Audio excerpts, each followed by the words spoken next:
Hello, welcome to this episode of the EJB Talk Show. Today I have a very special guest, jazz pianist Duncan Wilson. How are you doing, man? I'm doing good. Very happy to have you on. First jazz person on the show. This is very sick. What did you get up to today, man? What did I get up to? I slept in until noon. Then I ate some bacon and eggs. Then, ate some bacon and eggs. Then I came to my class, walked through the rainstorm, came to my class, showed up like 2 minutes late, and everybody laughed when I walked in because I was like soaking wet. Had improv class with Kelly Jefferson, who's an amazing saxophone player and a great prof. Then I had ensemble with Kelly Jefferson right after that. So I had 4 hours of Kelly with only like a 10-minute break. And then I just came on over to EJB, practiced for a bit, and now I'm on the show.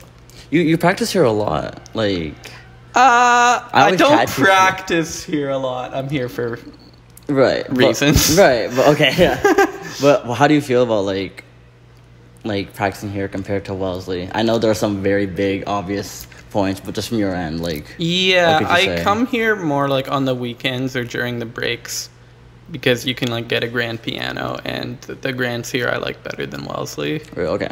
The basement pianos, not a huge fan of.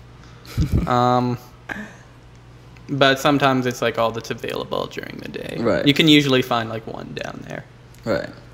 But yeah, I just also like the building because it's a better building than Wellesley. How's your semester been so far? Like, do you have a lot of like crazy classes, even last semester even? Because I know what people kind of get up to here in like the classical side of, you know, like what our history and theory is, but like I don't really know much about what you guys have going on. So I kind of came into school with, well, for one thing, because I'm a piano player, I kind of have a better grasp on the theory than like single line instruments or drummers or vocalists. Mm-hmm. And I took a gap year before I came to school. Okay, so you're an O2. I'm an O2. Oh, okay. Yeah, because it was the COVID year, and I kind of didn't want to I think that's do a jazz degree where you couldn't play with other people. Right. Because that's not really much of a thing. But where was I going? But yeah, no, the theory and ear training classes and things like that aren't super difficult, at least for me. Right. History can be a bit, because there's papers and stuff. Right. I'm taking my first elective this semester, which is linear algebra. Man, were you like into math in high school and stuff? Yeah, I'm pretty good at it, but we'll see. It's like the first couple weeks. Is this your first elective, like all like? This is my first like art sci elective. Yeah. So like, how have you? I know it's been like only like a week, 2 weeks and a half, but like, how have you felt like balancing that with practicing much? Do you feel like it gets in the way? I already skipped one tutorial. So maybe I'm not balancing it. Right. But it's the way the course is structured is like actually pretty forgiving for a math course. I was expecting it. It's like there's more flexibility than I thought there would be. Right. And it's like the thing for me is, and I think a lot of people in the jazz program, is like outside commitments.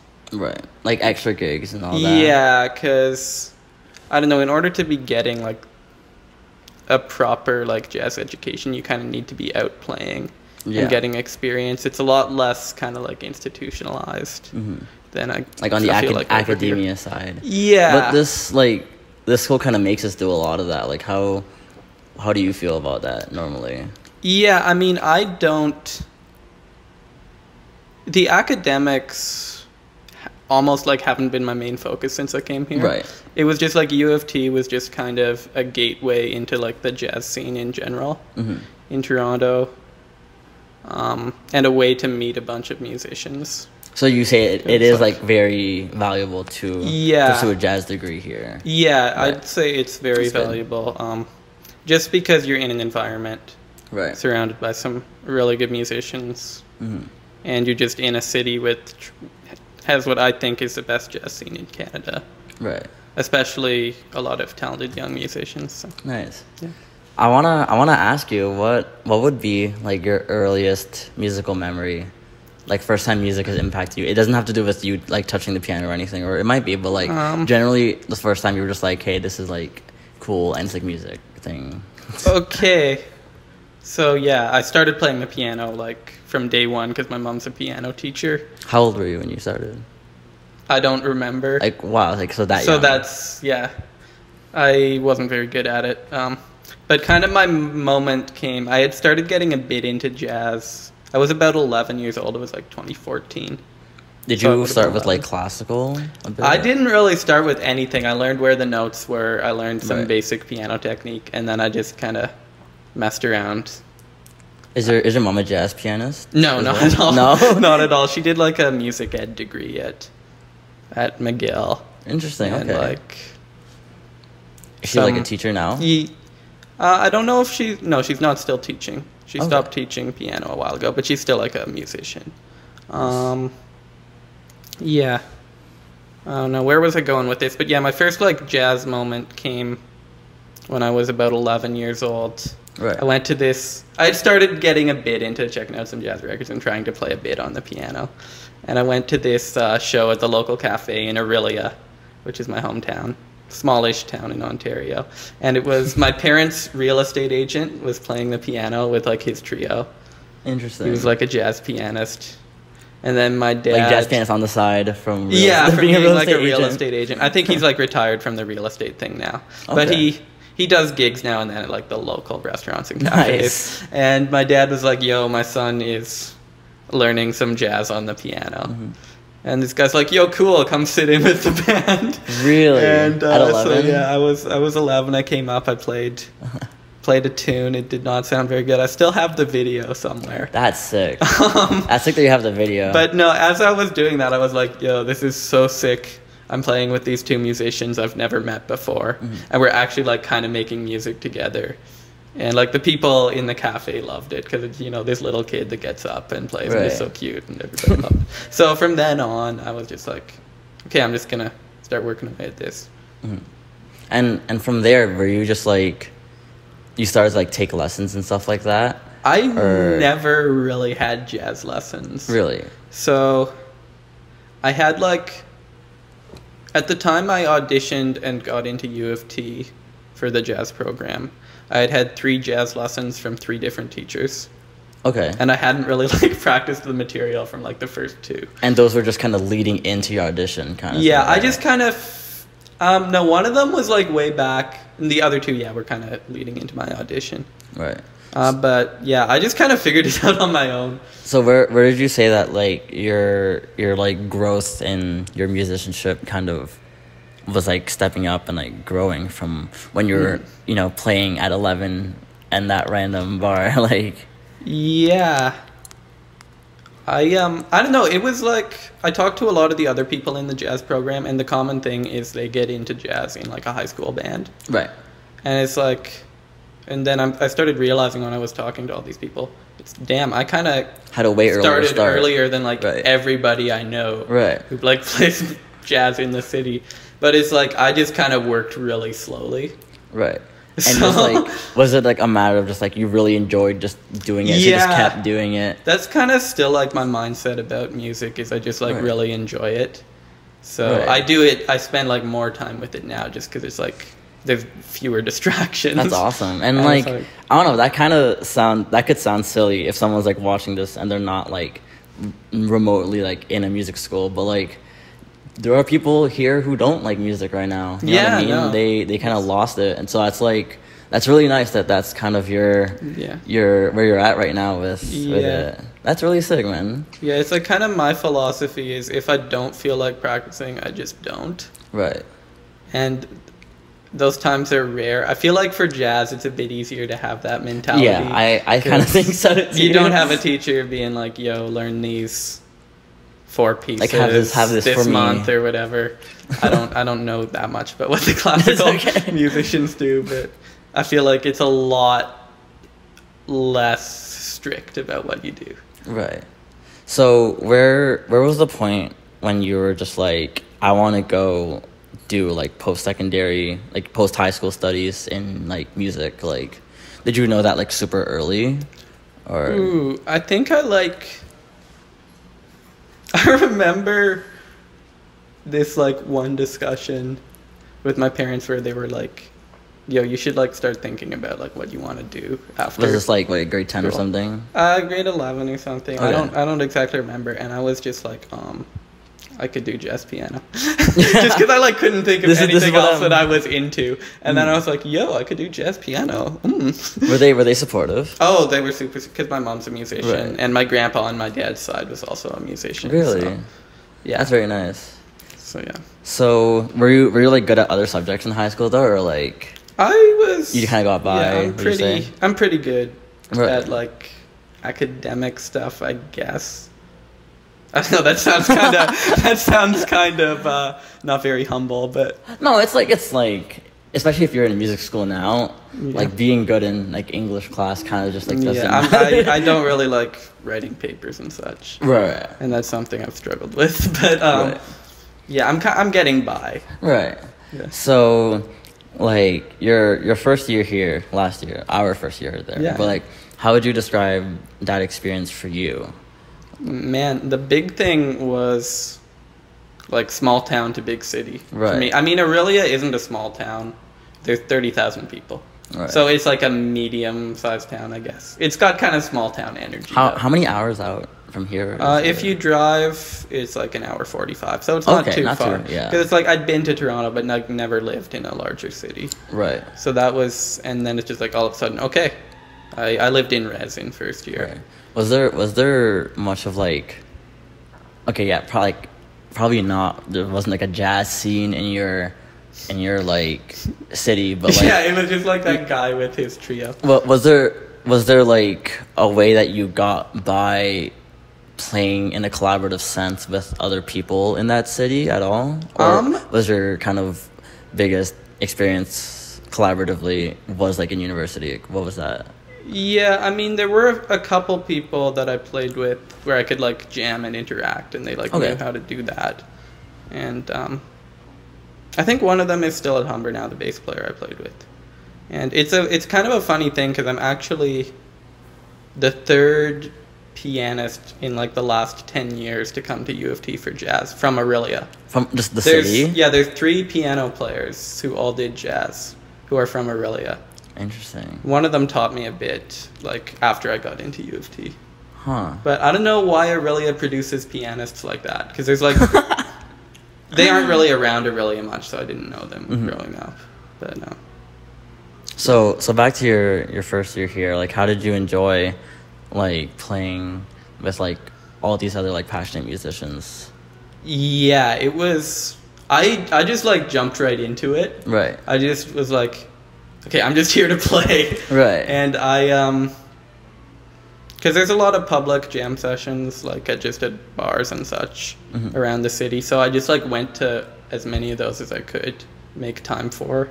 Right. In first year. And I was also in first year, I was like the duos guy. I would just like hit up all the horn players. It's like, yo, you want to play some duos? Nice. I made like my objective coming into first year. I want to play with like everybody in my class at least once. Like, and it got to like the last week of the last semester in first year, and I still like hadn't played a note of music. You know Omar? yeah. Yeah, he hangs around EJB a lot. Yeah. Omar. And Yeah, then I heard him like practicing on the 3rd floor at Wellesley, because he practices at EJB more, I think. Or I just see him here a lot. He's one of my closest friends, but yeah, like I don't see him around Wellesley as much as other people. Well, now the classes are at Wellesley, I see him there more. Right. But it was like I hadn't like run into him as much, and I was like, "Yo, bang on the door." It's like, "Yo, Omar, let's play a tune. I need to."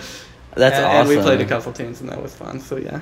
So I remember you posted like a while ago. You're just like, I'm playing like you're playing some type of gig every week this January, right? Yeah. And how do you like keep yourself up like that, like doing so many gigs? I do believe you did so many gigs in your first year and leading into this year and stuff. Like how do you keep that in check for you of just having performances like week after week? Which is honestly more than I've even seen in like classical gigging and performances. Like, how do you feel like with that? Well, it's the thing where every time I get something like that and I'm thinking, will I be able to balance this with school? What I say to myself is, I mean, this is the reason I'm in school in the first place, is so I can do things like this. Right. So, but yeah, I've got the Jazz Bistro solo piano residency for the rest of the month. That's sick. And then I've got a bunch of gigs already on for like February. I'm gonna have a really busy February, and it's like, yeah, it's a lot.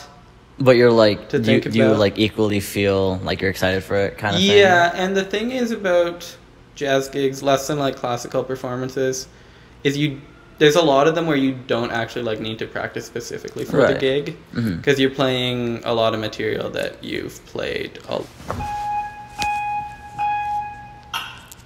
right, we just had a little problem. My iPad ran out of storage while he was talking, but the last thing I asked you was, like, do you feel that the gigs you do, especially like jazz oriented gigs, like it's the general environment is like less pressure, you would say? Yeah, I think it's a lot of the time too is like the audience. I don't want to say they're not listening, because the music's there, but it might not be their main focus. Right. So, and to me that's kind of a blessing. Right. Sometimes. So do you, by that fact, do you feel like at all like nervous when you play, or especially like leading up? Like, how do you like deal with it? That? Really depends on the gig. I think I used to get like a little bit, I don't want to say performance anxiety, because I don't feel like I suffer from that at all. But I think performing just takes practice, like any other musical skill. Right. And I feel like a good way that jazz musicians can practice that is by going to jam sessions in public and just playing with as many musicians.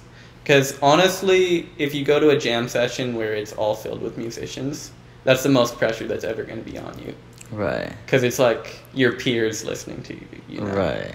And everything. A lot of people who have a lot more experience than you. And everything that isn't that, like performing at a bar, just is like miles better, essentially. Sometimes it can be. Sometimes it's like, I don't know, you need to play differently to different crowds. Right. Like certain things resonate differently with different groups of people. It's like, if you're playing to a bunch of musicians, you can be like very brainy with what you play. Right. But Let me just. Okay. but if you're playing to just like regular people in a bar or in a restaurant, you really have to like play more from the heart. Right. And play something that will actually like make people feel something, rather than just whatever chord substitutions you've been practicing. What's one gig you had in recent memory that you feel like really kind of stood out to you that you would want to share? Man. I do a lot of gigs with Jacob Durst, who's a saxophone player who was in my year at U of T Music, and then he transferred into Lifeside, but he still does a ton of gigs. Nice. And I've had a few memorable ones with him, because he calls me for all his gigs. But there was this one we did in Waterloo where he called Luis Denise, who's actually like on faculty at U of T for saxophone. And who's like definitely one of the best sax players in Canada. He's in his 40s. So it was like an intergenerational thing. Yeah. That's what I feel like. Just sharing the stage with someone of that caliber was like, wow. That's awesome, man. I'm about to wrap this up. Yeah. But I do want to ask you one last thing. Like, what are your personal goals for like this year, for 2023? My personal musical goals. Well, not flunk out of music school. Personal musical goals. I'm trying to get my piano technique together more. Okay. I'm working on a bit of classical stuff. Interesting. Yeah, I have somebody I can ask for that, as you know. But yeah, I'm just trying to get my technique together. Because for a while I just thought about like the notes you play. That's what jazz musicians think about. Right. But just trying to get like my tone and my touch together. Interesting. Yeah. Is there anything in particular like you've been learning? You've been like learning from for like. Like classical, on the classical end? I'm not even that well versed in classical piano repertoire, but I just want to know what. Yeah, I'm just working. I worked on some Bach for a while, and that Interesting. kicked my ass. That's so cool. It's a thing jazz pianists do where they learn Bach. I don't know why I did air quotes. You don't. Well, I do air quotes because I play it so shittily. That's crazy. That's awesome, man. Do you have any upcoming gigs or performances you wanna share before we wrap this up? Well, I'm at the Jazz Bistro every Tuesday remaining this January 5 to 7. Just playing solo piano. There's no cover charge on that. Sick. So it's just like you go buy some food. There's a tip jar, but there's no pressure to throw anything in. Right. I'm not sure if I should tell you about the ones I have in February because I'm not the leader, and the leader hasn't started promoting them yet. So I should probably not spill the beans just yet. But there are big things coming in February. That's awesome, man. You've been a great guest today. Everyone, Duncan Wilson. He will be linked below. Check him out at the Jazz Bistro and follow him on Instagram to keep up with the gigs he does. It's some amazing stuff. He's such an amazing player. And yeah, thank you for watching this episode of the EJB Talk Show with the little technical difficulty in the middle. But you know what? It was a great episode. Thank you so much, man. Yeah, thanks for having me. Yes, sir. Appreciate it. All right. Peace out, guys. All right. That's it. Thanks, homie. Thank you, man.